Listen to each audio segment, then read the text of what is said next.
The future of public broadcasting is facing a severe crisis. The Public Broadcasting Service, PBS, is on the brink, and the situation is more dire than many realize. With the impending November deadline, the organization typically receives crucial funding from the government-backed Corporation for Public Broadcasting, CPB. However, the CPB has been significantly weakened due to recent developments. Congress, influenced by the White House, has decided to slash over $1 billion in public funds from the organization, which supports both local PBS and NPR stations, as well as the overarching PBS structure. PBS stations, like the one in New Jersey, are already preparing for potential closures.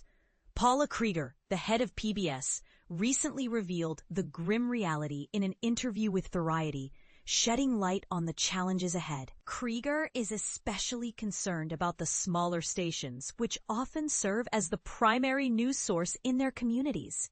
Her primary focus has been on securing enough funds to provide these stations with a glide path, aiming for survival rather than complete collapse. Here's what Krieger shared. Some of the smaller stations are exploring collaborative agreements, which would reshape their operations but preserve local media in communities across the country. I see this as a promising model. Others are considering merging with neighboring stations to serve a larger market.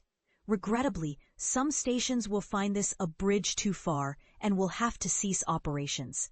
Change is inevitable for public broadcasting given the substantial loss of funding. Krieger acknowledges the possibility of Congress reversing the cuts, but realistically admits that a white knight rescue is unlikely. She also expressed some frustration with the suggestion that PBS has attempted to censor or alter content to appease legislators or the executive branch. This comes after some local channels aired segments about drag story hours at libraries, which drew criticism. They've already taken away our funding. I think if there was a risk of that, you would have seen it before, which we obviously did not do.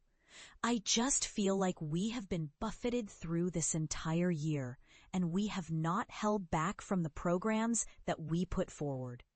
In terms of programming, the reduced funding will inevitably impact which national PBS programs will continue. NewsHour is the top priority, given its ongoing news operations and constant financial demands.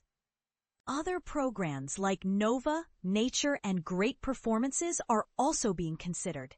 However, programs like American Experience face an uncertain future, at least in the short term.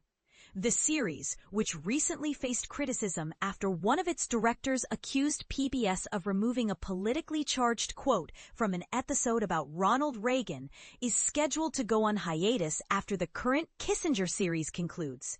But here's where it gets controversial. Do you think these cuts are justified? How will this impact the quality and diversity of programming? Share your thoughts in the comments below.